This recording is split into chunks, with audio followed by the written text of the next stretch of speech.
For years, NVIDIA has been the undisputed champion of AI, GPUs, and rightfully so. They've dominated the market ever so slightly, and their innovation has just been absolutely incredible. But what if I told you there's a new player, another player that's been around, not so new, but is perhaps the spotlight right now? Now they're quietly building an empire beside explosive growth. I'm talking about AMD, advanced money doubler, as we like to call it, or advanced micro devices. So in this video, I'm going to break down why I believe in AMD and not NVIDIA so much, more so AMD, and why it's my next big tech bet to bet on for the stock, and why I'm putting money into it and why I have money into it. Let's get right into this video, not waste any more time. If you like content like this, make sure that you subscribe to the channel because you're only going to get stock research, stock analysis like this. Let's be clear, NVIDIA's dominance in AI and data center GPUs is undeniable. They've command a crazy amount of market share. Their CUDA ecosystem is incredibly sticky, but every king needs a challenger. Every king needs to be dethroned at one point. And what we are seeing right now is a subtle yet significant shift in the semiconductor landscape. Though two can possibly exist, here's where AMD truly differentiates itself. And where NVIDIA is heavily concentrated in GPUs, AMD has a remarkably diversified portfolio and has a powerhouse of CPUs, with their Ryzen and EPYC processors constantly challenging Intel.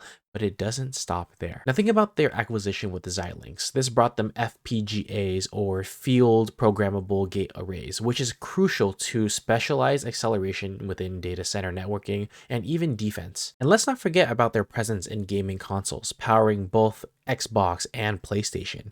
This breadth means they are not solely reliant on one market segment to give them all of this inherent resilience and multiple avenues for growth here. Now let's talk about the crown jewel for investors, which is this data center. And that is going to be the real battle for AI and having high performance computing when it comes to fighting in this battle against NVIDIA. Additionally, AMD's EPYC server CPUs have been eating into Intel's market share for years now and offering a superior product in terms of core counts, performance, power efficiency, and major cloud providers are increasingly adopting to EPYC. And when building a PC myself, I found that I shifted towards AMD processors, AMD CPUs, and I realized that the price to performance is just there. I'm not buying Intel CPUs anymore when building a computer when it comes to gaming or a workstation.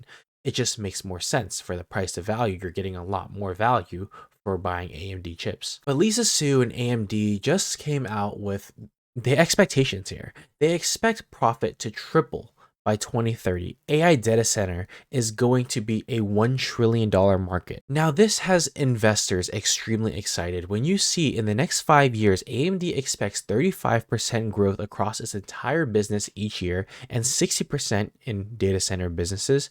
That is what Gene Hu said on Analyst Day. And also, get this, the company is expecting an earnings rise of $20 a share in the same 3 to 5 year period. This is a sign that AMD is going to get a massive amount of profits that come in throughout the next couple of quarters and years.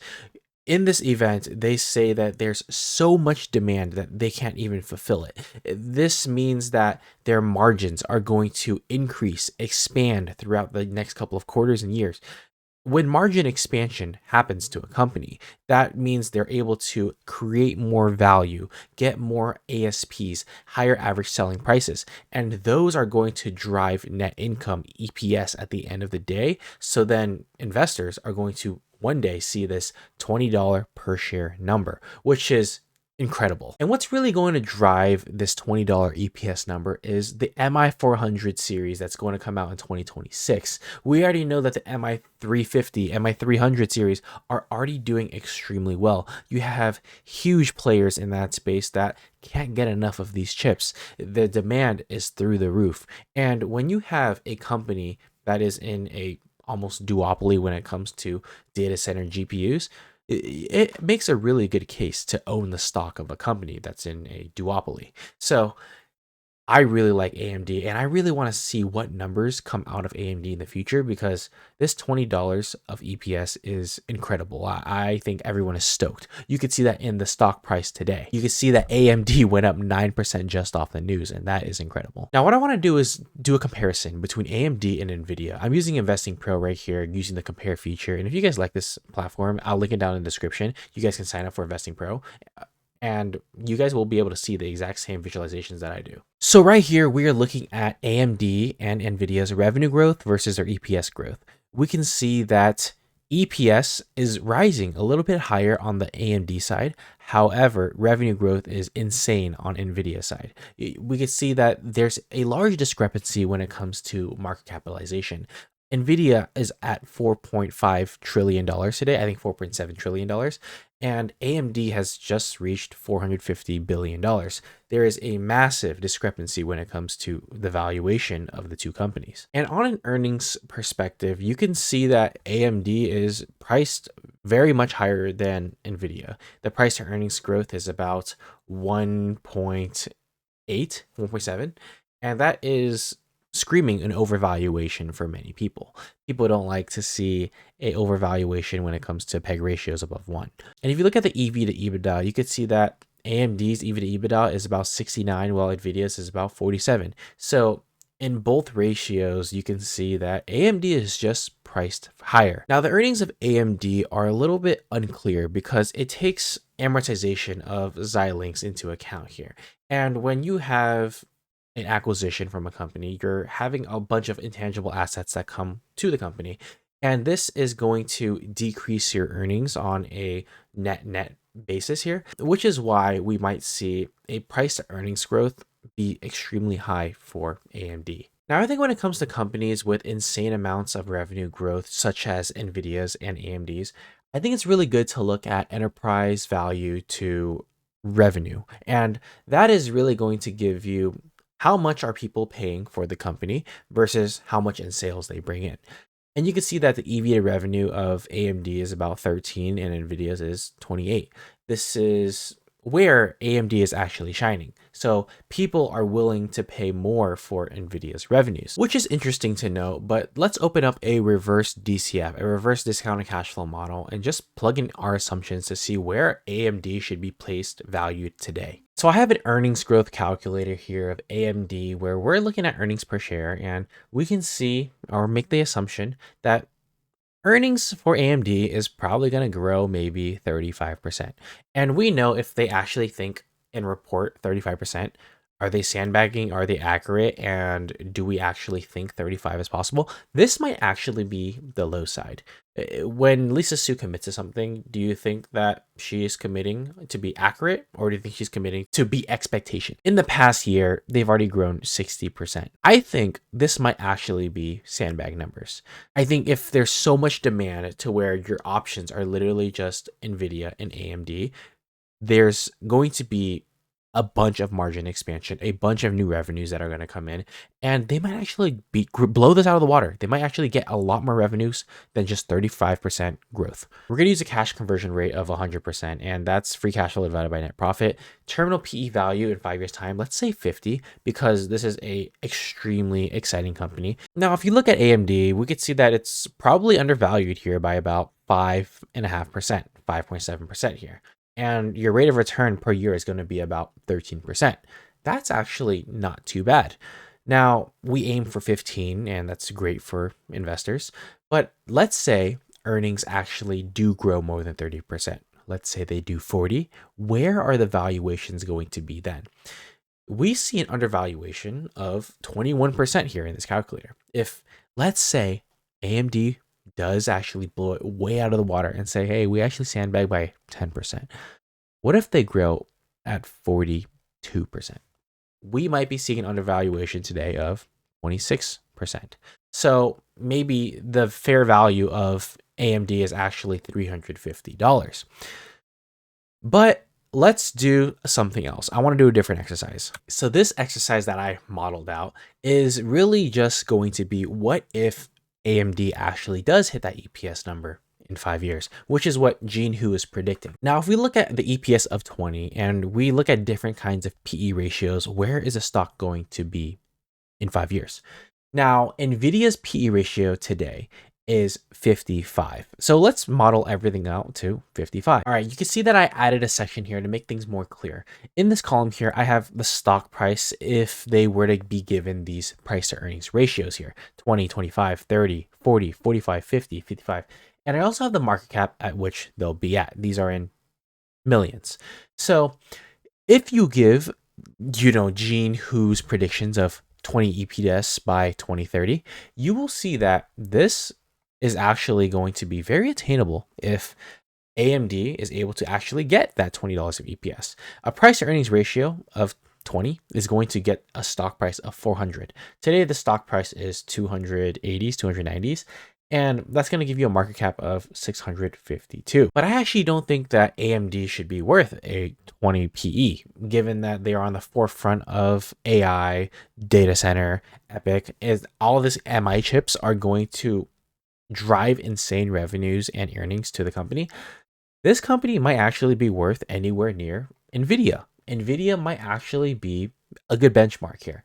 Today, NVIDIA's a PE at 55. Let's say we are actually not demanding as much as a premium that NVIDIA might be. Let's say we demand a 30 or a 40. You can see that AMD's stock price will be at about $600. That's almost a $1 trillion market cap. And I actually do think that AMD could be deserving of a $1 trillion market cap. But God forbid AMD actually is worth the same amount of price to earnings that NVIDIA is, though that might not actually happen given that the dominant player here is NVIDIA. But let's say that actually does happen one day. At 55 PE, you will be at $1,100 for the stock, and you will be at a $1.8 trillion valuation. Though this might not happen in 5 years, these are pretty egregious assumptions to assume that AMD is worth NVIDIA's price. I wouldn't ever rule it out of the question. I believe anything is possible, and this might actually be a very exciting opportunity for AMD. When you have executives in a company, when you have stakeholders in a company saying that you believe EPS by 2030 should be 20, this is going to raise the price targets of every analyst out there that is analyzing AMD stock.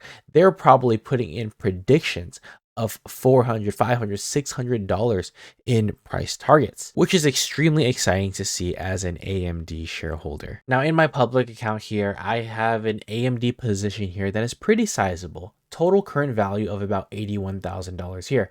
And this makes up about 40% of the account here. And we've got insane gains in this one. We are up about 128% on this. And I think I want to hold this one for a while. I don't want to sell given that, even though the valuation might be stretched here, I do think that AMD one day could hit $1 trillion. And it's not out of the question here, $1 trillion market cap. And I really believe that AMD has something special here. When you have Lisa Su running a company and you have a company that is one of the best in the world, world-class companies, you kind of want to hold on to them. This is kind of like watering the flowers and cutting the weeds. I think that I want to water the flowers here. So I just don't know when to get back into AMD or add to this position here, because there's other positions that I believe have a better risk to reward profile. But other than that, I do want to hold AMD. There is risk here where you do have a position that is a sizable amount of the portfolio, and adding more of it would just add more portfolio risk. So I don't know if I want to keep adding to this position, but I'm very happy with holding it here. I'm very happy to see where AMD and Lisa Su will be in the future. I believe this is going to be a great investment, and it has been proven to be a great investment over the past couple of months. So given all of this, I am very happy to be an AMD shareholder. The bottom line is simple. While everyone is focused on the AI leader NVIDIA, the real money is really being made by spotting the next big mover. And that next big mover might be AMD here. In my view, I believe the contribution of Lisa Su to this brilliant team here is actually going to create a well-diversified portfolio among AMD. Their strategy of open source makes AMD more of a compelling investment today. But I want to know what you think. Do you think that AMD is going to be the next big bet, or are you holding off right now? Let me know in the comments down below if you guys are AMD shareholders. And if you guys did like this video, please do give it a like and subscribe to the channel. Thank you guys so much for watching, and I'll catch you in the next one. Peace out.